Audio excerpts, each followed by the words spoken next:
नमस्कार दोस्तों। आज हम बात करेंगे जलियांवाला बाग हत्याकांड के बारे में। एक ऐसी घटना जो ब्रिटिश सरकार की सबसे शर्मनाक घटना मानी जाती है और भारत देश पर इसका बहुत ही बड़ा प्रभाव पड़ा। अब देखते हैं कि यह घटना कब हुई, क्यों हुई और कैसे हुई, किसने करवाया और इसकी जांच किसने की। इस घटना के बारे में पूरी जानकारी हम आपको इस वीडियो में देंगे। यह वीडियो देखने के बाद आपको इस घटना के बारे में शायद ही कुछ जानने को बचे, वरना हम सारी जानकारी आपको इसी वीडियो में दे देंगे। अब हम सबसे पहले देखते हैं कि जलियांवाला बाग हत्याकांड जहाँ पे हुआ वो बाग इस वक्त कहाँ पे स्थित है। सबसे पहले लोकेशन देखते हैं हम उसकी। तो वो बाग अमृतसर में स्वर्ण मंदिर के पास में स्थित है। ओके, अब देखते हैं किस तारीख को ये घटना हुई। तो 13 अप्रैल 1919 को ये घटना हुई और इसी दिन 13 अप्रैल 1699 में गुरु गोविंद सिंह ने खालसा पंथ की स्थापना की। इसीलिए इसी दिन वैसाखी के रूप में ये दिन मनाया जाता है या त्यौहार मनाया जाता है। इस दिन वैसाखी का त्यौहार मनाया जाता है जो कि पंजाब और हरियाणा में बहुत ही धूमधाम से ये पर्व मनाया जाता है। इसीलिए इसी दिन 13 अप्रैल 1919 को जलियांवाले बाग में मेला टाइप में एक भीड़ जमा हुई थी। चूंकि वैसाखी का पर्व था इसलिए भीड़ तो होना ही था, तो भीड़ हुई थी, ठीक। और पूरे शहर में कर्फ्यू लगा हुआ था। 13 अप्रैल 1919 को पूरे शहर में कर्फ्यू लगा हुआ था और मेला था, इसलिए लोग हजारों और सैकड़ों की संख्या में लोग वहाँ पे उपस्थित होते थे चूंकि वैसाखी का त्यौहार था। और इसी बीच जलियांवाले बाग में कुछ नेता लोग भाषण देना चाहते थे और रॉलेट एक्ट का विरोध होने के लिए एक मीटिंग की जा रही थी। जो भारतीय लोग मीटिंग कर रहे थे, रॉलेट एक्ट का विरोध करने के लिए एक मीटिंग की जा रही थी, उसमें नेता लोग भाषण देते, इसलिए वहां पर बहुत ज्यादा भीड़ जमा हुई थी। तभी वहां पर एक अंग्रेज ब्रिगेडियर जनरल रेजिनाल्ड डायर, जिसे हम लोग सामान्यतः जनरल डायर कहते हैं, जिसका पूरा नाम ब्रिगेडियर जनरल रेजिनाल्ड डायर है, वह 90 सैनिकों के साथ बंदूक सहित पहुंचा।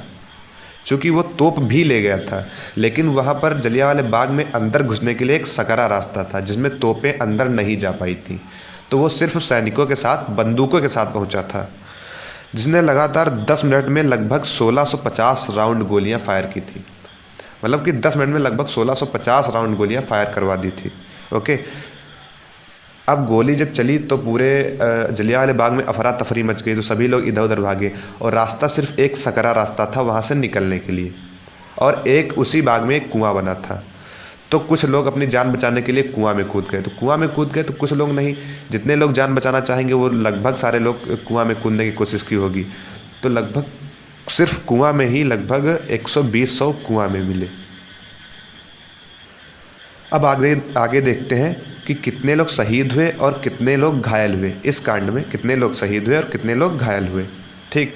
तो अमृतसर में जो डिप्टी कार्यालय में जो सूची है उसमें दिखाया गया है कि 484 लोग शहीद हुए, और जलियांवाला बाग में जो सूची लगी हुई है उसमें दिखाया गया कि 384 लोग शहीद हुए।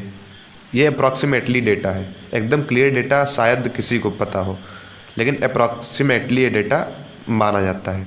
और ब्रिटिश गवर्नमेंट के डेटा के अनुसार जो है लगभग 200 लोग घायल हुए और 379 लोग शहीद हुए। ये ब्रिटिश डेटा के अनुसार माना जाता है। 379 लोग शहीद हुए, जिसमें से 337 लोग पुरुष थे और 41 लोग नाबालिग लड़के थे और एक 6 सप्ताह का बच्चा था, समझे। और जिन आंकड़ों को माना नहीं जाता है, जिनको यह अधिकार नहीं मिला है, कुछ ऐसे अनाधिकारिक आंकड़े हैं, उनके अनुसार 1000 से ज़्यादा लोग मारे गए और 2000 से ज़्यादा लोग घायल हुए। सर्वमान्य आंकड़ों के अनुसार 379 लोग शहीद हुए और पंडित मदन मोहन मालवीय के अनुसार 1300 लोग शहीद हुए और स्वामी श्रद्धानंद के अनुसार 1500 लोग शहीद हुए और डॉक्टर स्मिथ के अनुसार 1800 से ज़्यादा लोग शहीद हुए। और इस घटना के तुरंत बाद जनरल डायर एक मुख्यालय पहुंचा और वहाँ पर मुख्य अधिकारियों को टेलीग्राम करके बताया कि उसके ऊपर एक भारतीय फौज ने हमला किया और उसी से बचने के लिए जनरल डायर ने उन पर गोलियां चला दी, इसलिए लोग मारे गए। तो ब्रिटिश गवर्नर जो थे उन्होंने कहा कि आपने ये जो कदम उठाया ये आपका सही है, आपने बचने के लिए गोलियां चलाई तो सही है। इसके बाद British governor lieutenant Michael O Dyer ने अमृतसर और पड़ोस के क्षेत्रों में मार्शल लॉ लगाने की मांग की और इस लॉ को वायसराय लॉर्ड चेम्सफोर्ड ने स्वीकार भी कर लिया, अर्थात लागू कर दिया। Secretary of state Edwin Montagu ने कुछ दिन बाद 1919 में ही जांच के लिए एक समिति गठन की, हंटर कमीशन नियुक्त किया। तो हंटर कमीशन के सामने डायर ने स्वीकार किया कि वह पहले से ही गोली चलाकर लोगों को मार देने के मूड से गया था। ये बात थी, हंटर कमीशन के सामने जनरल डायर ने स्वीकार किया कि वो पहले से ही गोली चलाने के निर्णय से गया था, गोली चलाकर लोगों को मारना है इस निर्णय से गया था वो। फिर 1920 में जनरल डायर को इस्तीफा देना पड़ा। फिर कहा जाता है कि 1927 में प्राकृतिक कारणों से डायर की मृत्यु हुई, लेकिन यह भी माना जाता है कि इस हत्याकांड के बाद स्वतंत्रता सेनानी ऊधम सिंह ने डायर की हत्या की और इस हत्या की जांच, मतलब ऊधम सिंह ने डायर की हत्या की थी, तो इस हत्या की जांच के लिए कांग्रेस ने मदन मोहन मालवीय की अध्यक्षता में एक समिति गठित की, मतलब कि इस हत्या की जांच के लिए एक समिति गठित की थी। इसके बाद ही गांधी जी ने 1920 में असहयोग आंदोलन प्रारंभ किया। 1919 में यह कांड हुआ और 1920 में ही गांधी जी ने असहयोग आंदोलन प्रारंभ किया। जब जलियांवाला बाग हत्याकांड हुआ तब उसमें ऊधम सिंह भी थे और उन्हें भी गोली लगी थी। तब उन्होंने निर्णय लिया था कि इसका बदला लेना जरूरी है हमको।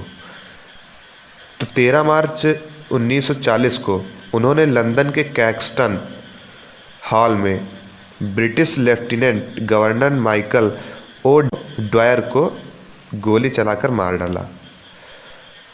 इसलिए इसी हत्या के कारण ऊधम सिंह को 31 जुलाई 1940 को फांसी दे दी गई। फिर गांधी और जवाहरलाल नेहरू ने ऊधम सिंह द्वारा की गई इस हत्या की खूब निंदा भी की थी। तो ये थी जलियांवाला बाग हत्याकांड के बारे में सच्ची घटना, जिसे आप लोग शायद सुनकर आपको कुछ ज़्यादा से ज़्यादा जानकारी प्राप्त हो चुकी होगी, है ना। थैंक यू, मिलते हैं अगले वीडियो में।